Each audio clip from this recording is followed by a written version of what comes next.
Welcome on into the Utah Blockcast. I'm Steve Bartle, Utah Insider for KSL Sports. Good to be with you guys on a Monday, recorded Sunday night with Andrew Crowley, aka Mr. Runnin Hoops Pod. Obviously, with Utah basketball dropping the game to BYU down in Provo, 91-78, and that being the 20th game of the season, figured it was an appropriate time to have Crowley on. We had talked about getting this done, and we were hoping to record before the BYU game. Just schedules didn't line up, but we finally got together Sunday night, recorded about 30 minutes of conversation around Utah basketball. And so that is what today's episode is going to be all about, is Utah basketball, going back to the BYU game, what went right, what went wrong, and then sort of taking a step back and assessing where we're at on the season with Utah basketball and Alex Jensen. So that is today's episode. But also need to take a moment to kind of make a podcast announcement, I guess. But in terms of scheduling and that sort of thing, the Utah Blockcast, we're going to be transitioning to a Monday, Wednesday, Friday schedule, with it being the off season, and obviously shooting for the most content that I can do is and trying to be a daily content podcast.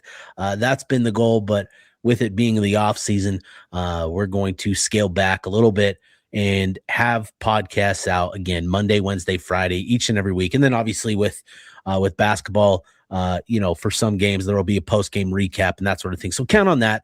So Monday, Wednesday, Friday, the typical will be the new standard schedule for the Utah Blockcast this offseason, and then with games there will be post-game recaps as well. So wanted to let that be known, so you can look forward now to the Utah Blockcast 3 times a week at the very least, and then as we get into football season next year, obviously things will ramp back up. So with that all being said, I'll go ahead and get to my conversation with Andrew Crowley, aka Runnin Hoops Pod, and hopefully we provide some insights, some details. But here's that conversation.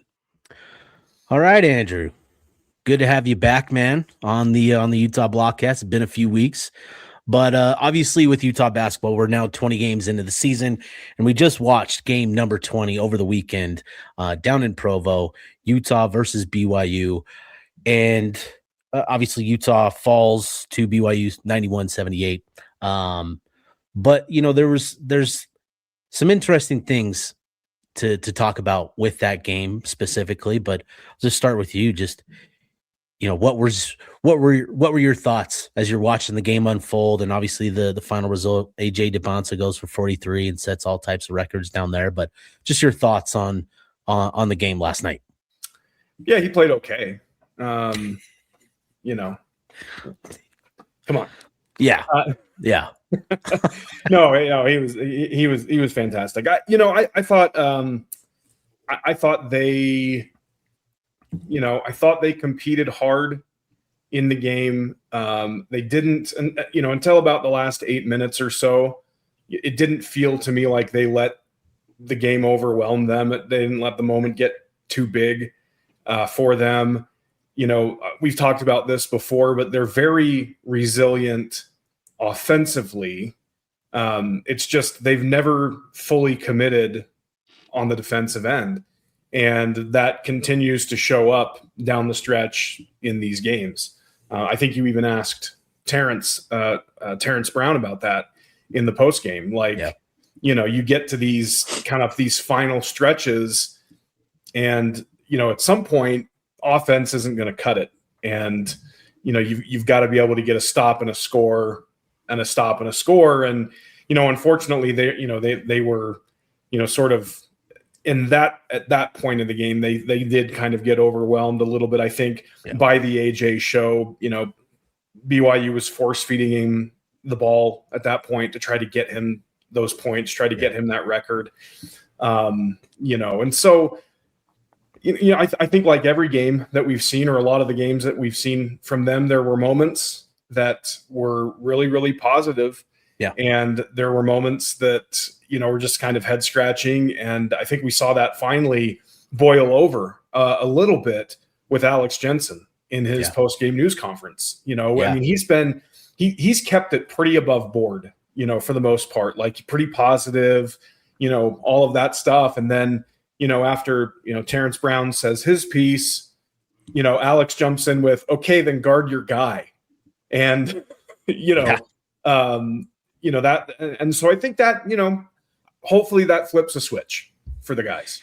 Yeah. It was interesting being in that post-game press conference, hearing from Utah players first, obviously, and we had the chance to talk to KD and Terrence Brown in the post-game. And as you said, right, I asked Terrence Brown, what's it going to take to break through in those late second half, breakdowns where you guys just seem to run out of steam? And Terrence got pretty emotional, pretty adamant about, you got to have the will to win. You've got to have the enthusiasm, the excitement. You got to be excited to compete in these types of games. He was pretty animated in his response. And so that was interesting. And then, to hear Alex, basically just call everybody out, right? Saying everybody, this team quit.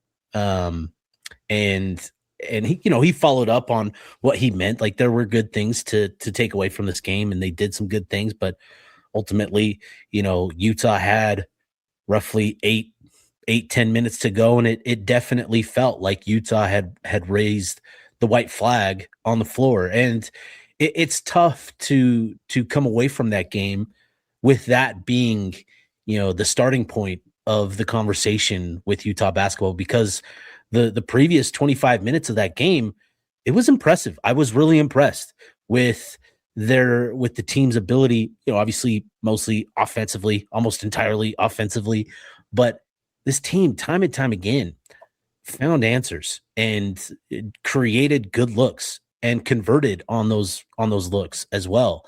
And if you haven't been to a game at the Marriott Center, it's loud. They do a great job there. They make it a true home court advantage for BYU. It can get loud and momentum can get rolling. The crowd is right on top of you, and they're all game long. And yet here was Utah, through after roughly the first 7 minutes of the first half, where they started 0 for 7 from the field. And then till about, minute 12, minute 13 in the second half, it was really, really good basketball offensively. Yeah. I shouldn't say it all the time, because we all know, right? We know when we're talking good Utah basketball, it's offensively, because that's just what this team has been. But again, I was impressed with their composure and their ability to not hesitate. And that was something that Alex did talk about, that he tries to instill that confidence in his players, that when they feel they have a quality look, and they are taught what are the quality looks they're trying to generate, so they know. I thought most players took advantage of those opportunities, and I came away impressed with their ability to, they would go down 5, 6, 7, 8. They would fight back, cut it down to 3, cut it down to 1 a couple times. And so I was impressed with that. And I was hoping that would be what we were going to focus on in the conversation after the game. But then, like we're talking about, unfortunately, it felt like the team quit. And AJ DeBonsa has a special night, and that place is rocking. And ultimately, they surge out to a 21-point advantage before Utah got some garbage time points. And so, it is sort of a don't sleep on the cover. Oh yeah, hey, it's super important. We know. Don't sleep on the cover. When we're talking about establishing habits. Yeah. That is the type of habit I want to be cemented with Utah basketball, is always covering the spread. That's right. Yeah. But no, like I feel like in some ways it's just sort of a microcosm of the season, right? Where we know the issues at hand, and we saw in this game Utah maximize their ability offensively, but still a long ways to go in terms of what they need to compete, with the top of the Big 12. Yeah. And, for me, the thing that I was most encouraged by probably was that it felt to me like it was the first game where the message that Alex has been sending to Keanu Dawes finally resonated, right? He has a career high 23 points on, 7 of 10 shooting, 4 of 5 from deep, 5 of 5 from the free throw line, right? Like, he got it going. I hope that it's something that he can now build off of. If he can become a legitimate threat, and we've talked about all year, he is a legitimate threat, but it's just not been consistent enough. Yeah. If he can become a legitimate threat, they're going to win some games down the stretch, and they're probably going to knock somebody off that they shouldn't. But he's got to internalize that message and keep it going.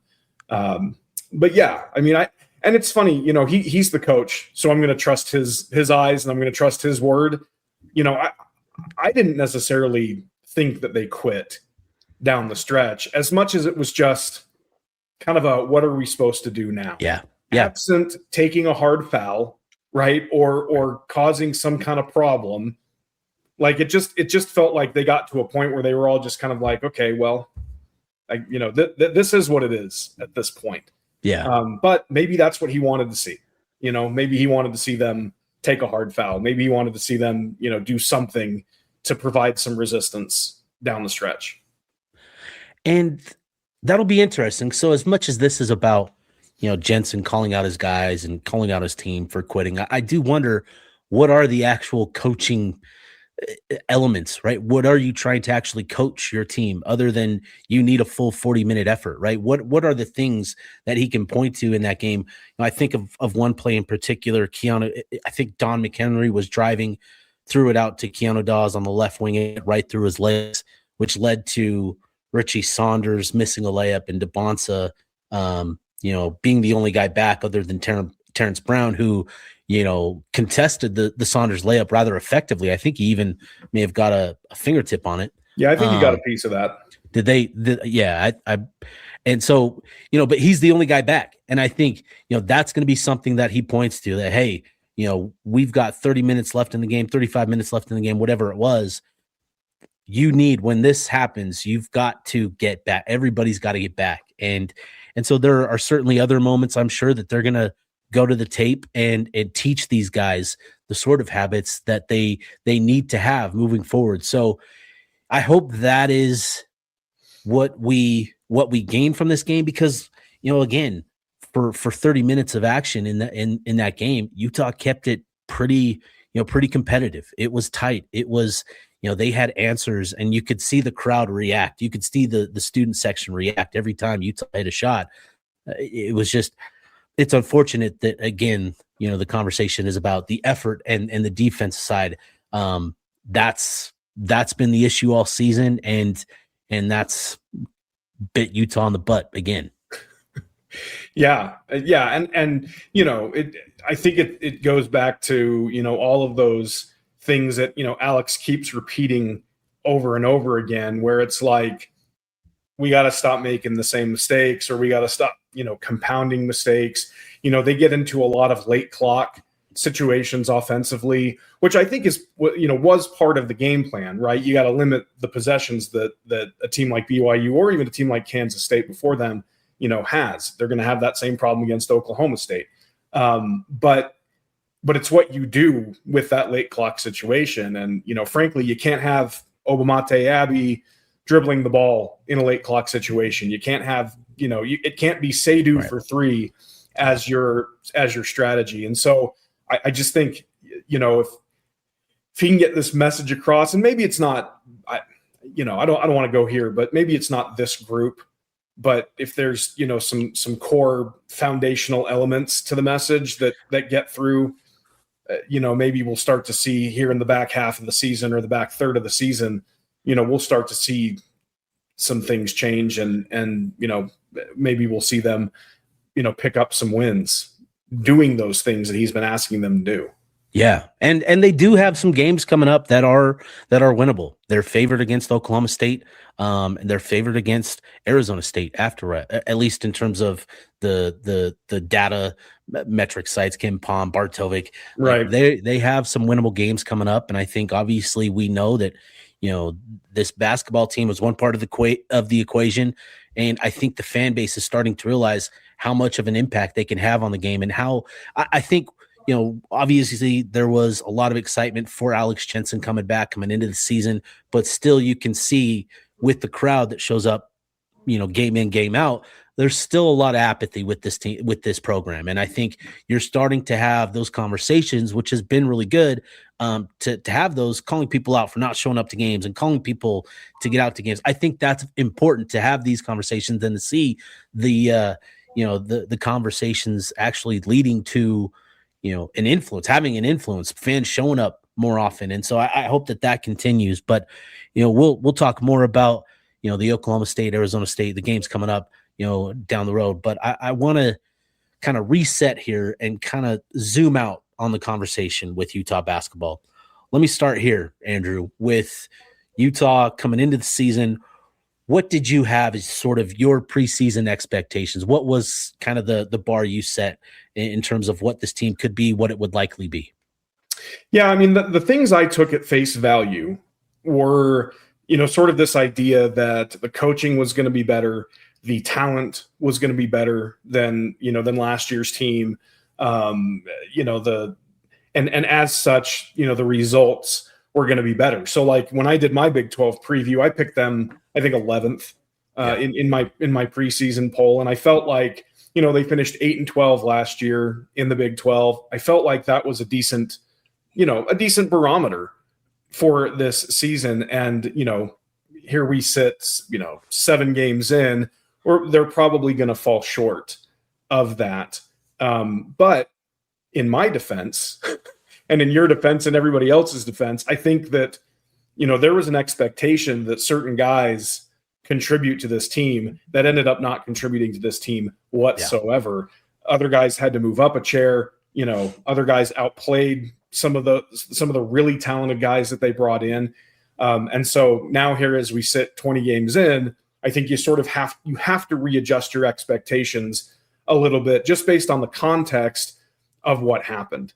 Yeah. And so, if I look at it and say, yes, I picked them to be, a team that was going to win some games, certainly more games than they have to this point, then, yes, it was a disappointing season. But I think within that, there are certainly some silver linings, some real positives that you can take from it as well. And I do think that it's important for them to finish the season strongly versus going out with a whimper. Like, I think that's going to make a massive difference in how people talk about this team and think about this team and support this team moving forward. And so, I do think that given the schedule that they have coming up and given kind of what other teams are facing in the league as well, there is a place for them, higher than 16 or even 15 in the league, but it's a matter of them, putting it together on a consistent basis. Yeah, I think just to share where I was, I think I voted for them like 12th or 13th. I can't remember, but I said, top of the bottom 4, right? I think that was sort of my expectation. I was really, we were all pretty intrigued by the pieces that they brought in. And, with Elijah Moore and Ja'Kai Howard being 2 extremely talented players, in terms of their recruiting profile coming out of high school, it seemed like those were the types of guys that, Coach Jensen and the staff, if you get some development out of them from what we saw from each of them last year, you've got 2 guys that you feel can be rotational players. But obviously that didn't come to be.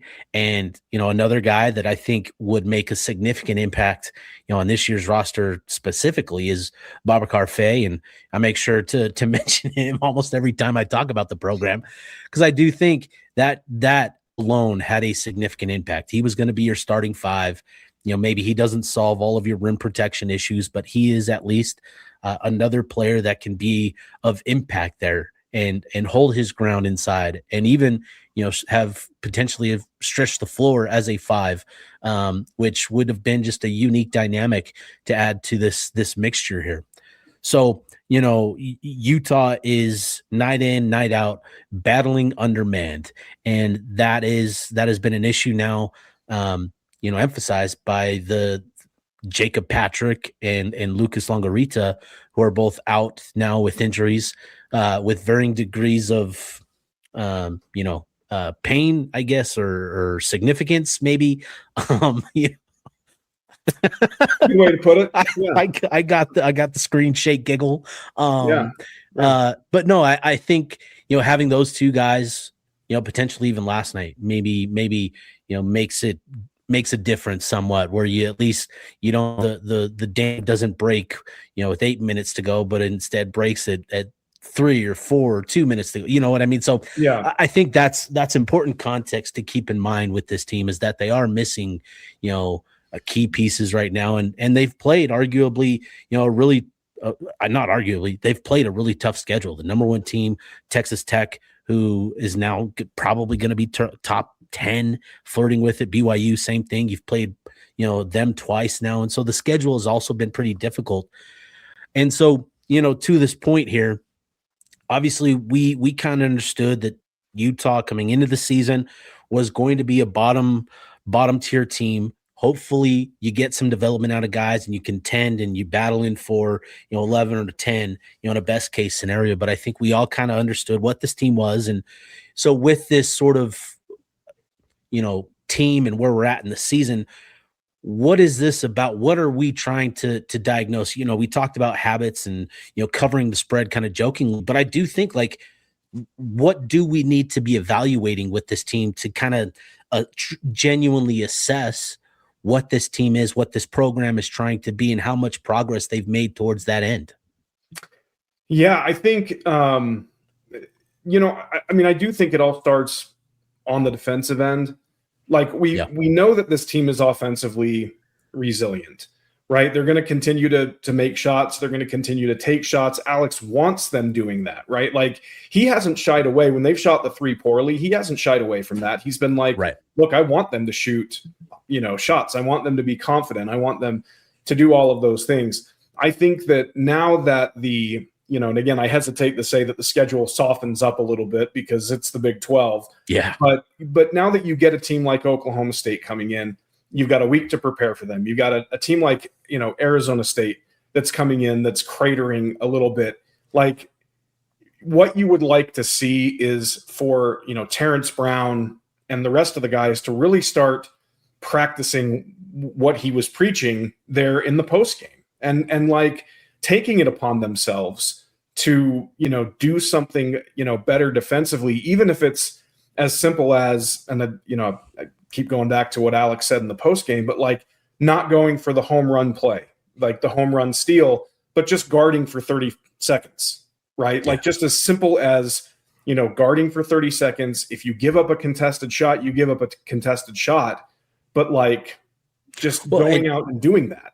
And another point he made was, he acknowledged the free throws and how frustrating it was to see that, difference between what BYU shot and what Utah shot. But then he acknowledged it, like, hey, that's bad defense on us. Like, those were legitimate fouls. Our hands were down and we weren't moving our feet the way we needed to. And so I obviously there's awareness in the details even of what they're doing wrong. It's just now how much progress can be made in developing better hands and developing better, foot work, defensively and all of that sort of stuff. So, even in this game, he identified something that they can work on. And I think that's going to be important to keep in mind moving forward are those little things, are those little details, where are their hands, and how well are they moving? How well are they rotating, right? They were doing some different things last night with sending help on DeBonsa,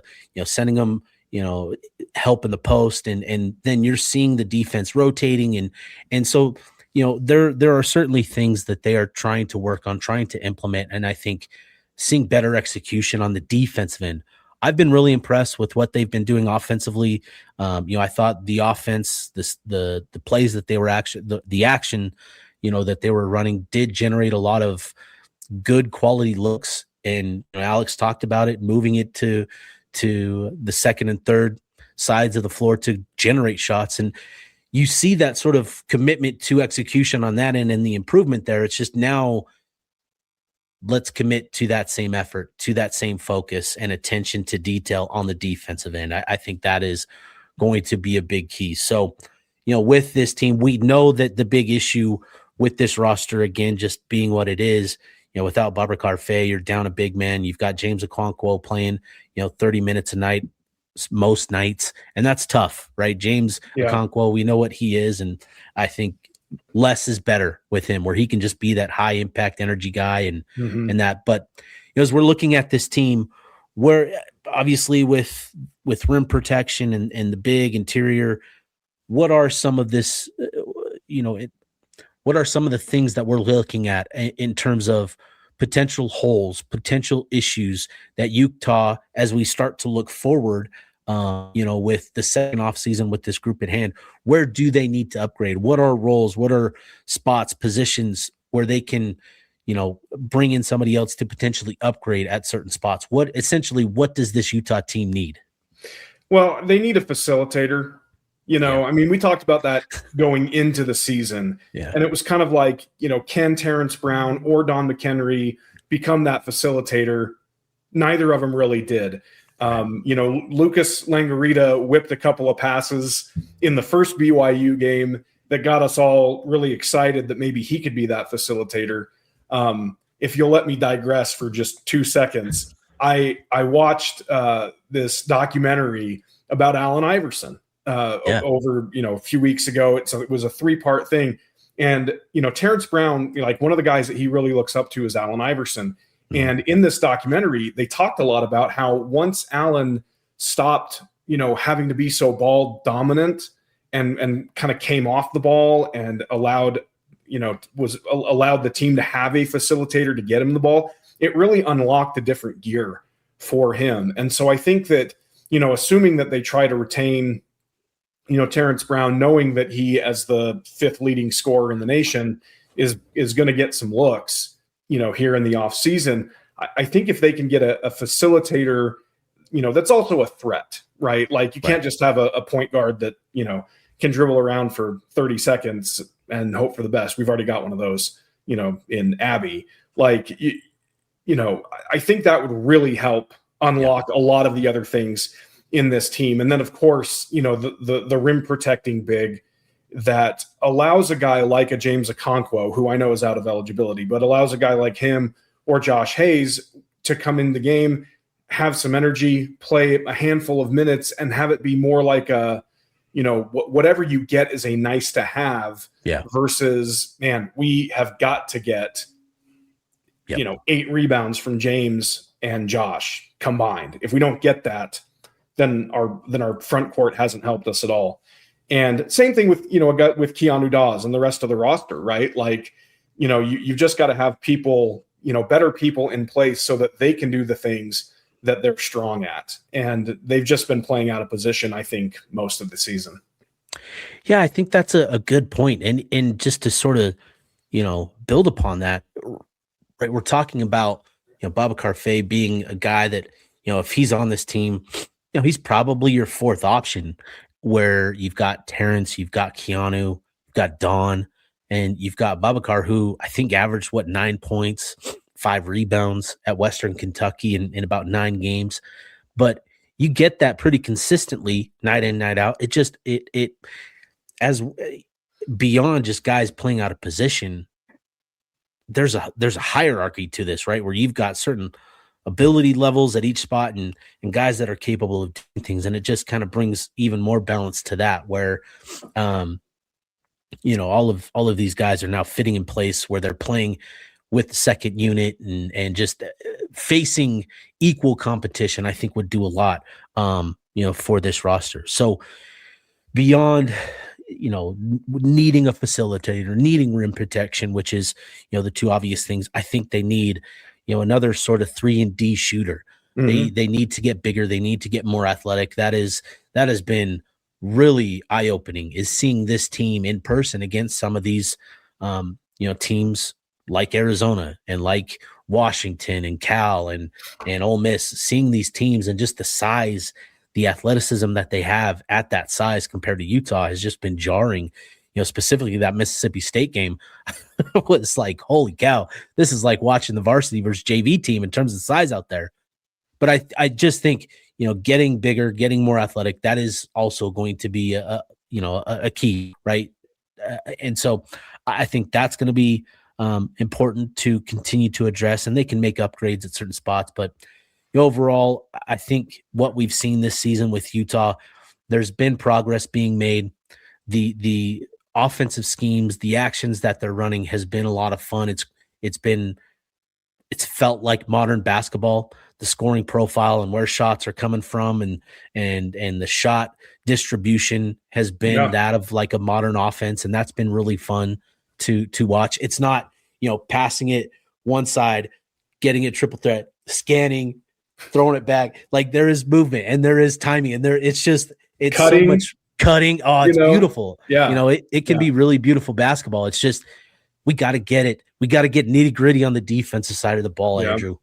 Well, they also need guys that are a threat to pop, right? Yes. Like, I mean, think about the Kansas State game, right? Like, they shut down or really defended PJ Haggerty well in the first half, but then David Castillo comes out and scores 17 on a bunch of made threes, and Johnson comes out and he gets 20 in the game.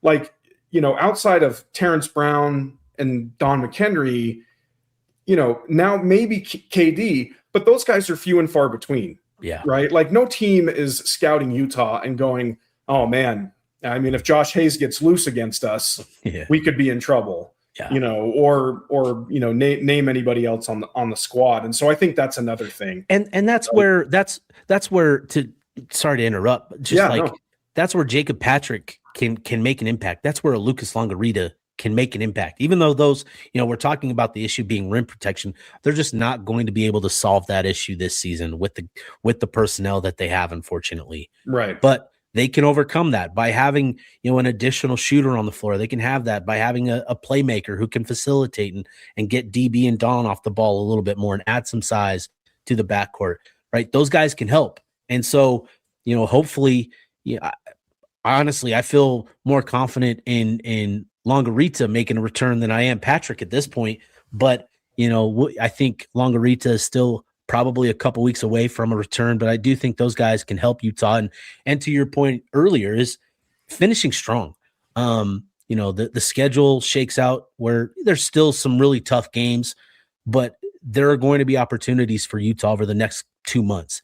And, as they start to get somewhat healthy, hopefully with those two that we've talked about, you add those to the mix and hopefully you start to hit your stride towards the end of the season to then kick off your first full year as college basketball guys.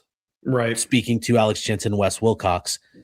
And I think that can make a really big difference where last year, they were just getting into the job, getting into the role, couldn't really recruit with intent.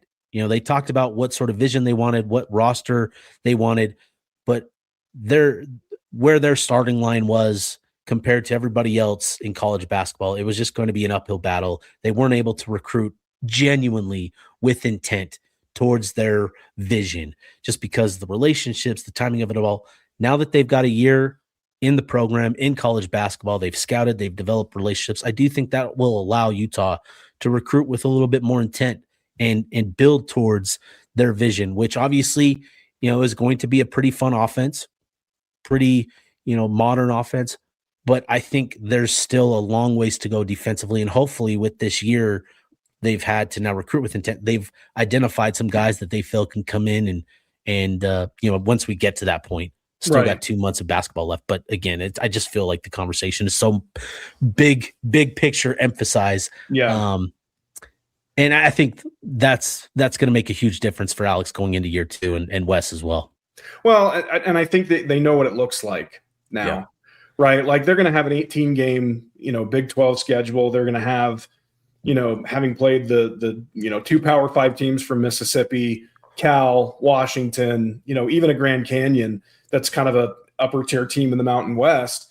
Like they know they're going to know what they need in this offseason. And I think they should be in a position where don't have to take as many chances on the roster. Yeah. And those conversations can be a little bit more honest, where it's like, now listen, we expect you to come in and play defense. And like, you look at the roster right now and it's like, okay, well, even if you wanted to punish somebody for not playing defense, who are you going to put in there? Yeah. You know, right? Like they're just out of options. Absolutely. And so I think that, you know, they understand that they need playable depth. They understand that they need guys that, you know, have a certain profile, look, you know, style, all of that stuff. And the thing that Alex said from the jump is that it's going to be nice to have somebody like Wes Wilcox where that's his whole job. Yeah. Right. Like his whole job is putting this roster together. And that's what he has hopefully been working on since he got in there. And, you know, there's more data after every game, right? It's like, okay, you know, this team exposed this team exposed that. Yeah. Here we go. You know, let's go get some guys. Yep. 100%. I'm excuse me. Yeah. Hoping to learn a little bit more about, you know, Alex, Wes, their vision over the next couple of weeks as we get some media availabilities and we get closer to the end of the season. You know, those conversations are going to get a little bit louder each and every week. And so we'll learn a little bit more about what Utah is hoping to accomplish as we get to those times and all that. But you know, it's been an interesting season for Utah, obviously, with the injury setbacks and the players leaving the program that have. There's still been some really encouraging signs for Utah when you're talking about the big picture. I do think we've seen progress. We've seen development of players individually and collectively as a whole, specifically on the offensive side of the ball. Again, just kind of the the acknowledgement there. But plenty of basketball still to be played. 2 big home games coming up for Utah. Hopefully a chance to add 2 wins to the total. Going to take a lot, but you know, these are 2 winnable games. So, Andrew, any final thoughts before we put a bow on this one? Yeah, I just want to see him win more. You know, just win, baby. It's tough to cover the team, you know, when they're losing, and it's tough to convince people to get out there and support them. It's sort of a chicken egg, you know, situation. It really is. But I got to say, I think that we've got some fans, you know, especially on social media, that have really started to commit their time and talents and energy into getting people into that building. And, you know, they've just, you know, fans just have to show up. I know they don't want to be lectured about this. They don't want to hear this, but it's got to start somewhere. Yeah. You know, and, you know, Saturday against Oklahoma State seems to me like a really great place to start. Yep. Well, man, you've been at the lead here, leading the way in tearing down the apathy that is set in within the fan base.